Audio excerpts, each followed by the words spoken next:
मित्रों, यह नारद पुराण है। आज की इस वीडियो के माध्यम से हम यह जानेंगे कि कोई व्यक्ति अपने जीवन में असफल क्यों हो जाता है, क्यों उसे सफलता प्राप्त नहीं होती।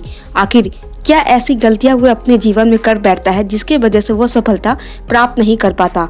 मित्रों, व्यक्ति के ही अंदर छिपे कुछ ऐसे अवगुण होते हैं जिसके प्रकट होते ही व्यक्ति सीधे पतन के मुंह में गिरता है। मित्रों, यह नारद पुराण आपके जीवन में एक नया प्रकाश लेकर आएगा। ये कथा बहुत बड़ी है, लेकिन मित्रों इसमें कुछ ऐसी महत्वपूर्ण बातें बताई है, बस हम सिर्फ आपको वही बताएंगे जिससे आपका समय भी बचे। इसके पहले मित्रों बता दें, आप हमारी वीडियो देख तो लेते हैं लेकिन आप हमारे चैनल को सब्सक्राइब नहीं करते। मित्रों, ये ज्ञानवर्धक वीडियो अगर आपको थोड़ी भी पसंद आए तो प्लीज आप हमारे चैनल को सब्सक्राइब कर दे और वीडियो को एक लाइक भी कर दे। इसी तरह आप हमसे जुड़े रहे ताकि शास्त्रों की सही जानकारी आपको हमेशा मिलती रहे। तो आइए मित्रों शुरू करते हैं। कपिल जी ने कहा, श्रेष्ठ देवगण, जो लोग इस जगत में अपने यश, बल, धन और आयु का नाश चाहते वे ही लोगों को पीड़ा देते हैं। जो सर्वदा मन, वाणी और क्रिया द्वारा दूसरों को पीड़ा देते उन्हें देव ही शीघ्र नष्ट कर देता है। थोड़े ही दिनों में इन सगर पुत्रों का नाश हो जाएगा।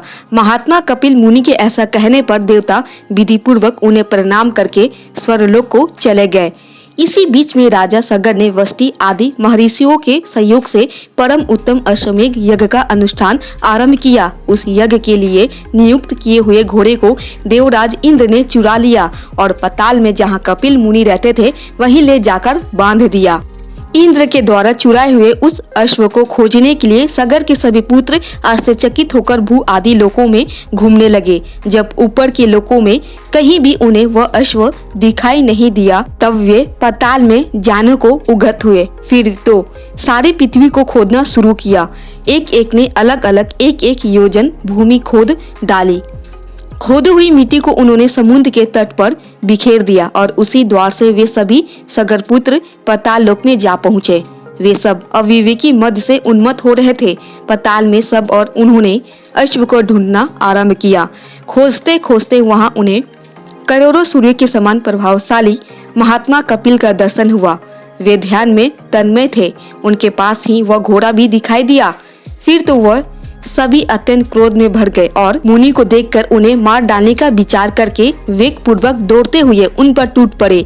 उस समय आपस में एक दूसरे से वे इस प्रकार कह रहे थे, इसे मार डालो, मार डालो, बांध लो, बांध लो, पकड़ो, जल्दी पकड़ो। देखो ना, घोड़ा चुराकर यह साधु रूप में बगुले की भांति ध्यान लगाए बैठा है। आहो, संसार में ऐसे भी खल हैं जो बड़े बड़े आडंबर डसते हैं। इस तरह की बातें बोलते हुए वे मुनीश्वर कपिल का उपहास करने लगे। कपिल जी अपने समस्त इंद्रिय वर्ग और बुद्धि को आत्मा में स्थिर करके ध्यान में तत्पर थे, अतः उनकी इस करतूत का उन्हें कुछ भी पता नहीं चला। सगर पुत्रों की मृत्यु निकट थी, इसलिए उन लोगों की बुद्धि मारी गई थी। वे मुनि को लातों से मारने लगे। कुछ लोगों ने उनकी बाहें पकड़ ली, तब मुनि की समाधि भंग हो गई। उन्होंने विस्मित होकर लोक में उपद्रव करने वाले सगर पुत्रों को लक्ष्य करके गंभीर भाव से युक्त यह वचन कहा, ऐश्वर्य के मद से उन्मत्त है, जो भूख से पीड़ित है, जो कामी है तथा जो अहंकार से मूढ़ हो रहे हैं, ऐसे मनुष्य को विवेक नहीं होता।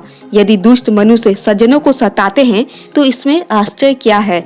नदी का वेग किनारे पर उगे हुए वृक्षों को भी गिरा देता है।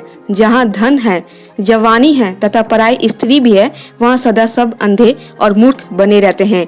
दुष्ट के पास लक्ष्मी हो तो वह लोक का विनाश करने वाली ही होती है। जैसे वायु अग्नि की ज्वाला को बढ़ाने में सहायक होता है और जैसे दूध सांप के विष को बढ़ाने में कारण होता है, उसी प्रकार दुष्ट की लक्ष्मी उसकी दुष्टता को बढ़ा देती है। आहो, धन के मद से अंधा हुआ मनुष्य देखते हुए भी नहीं देखता। यदि वो अपने हित को देखता है तभी वो वास्तव में देखता है।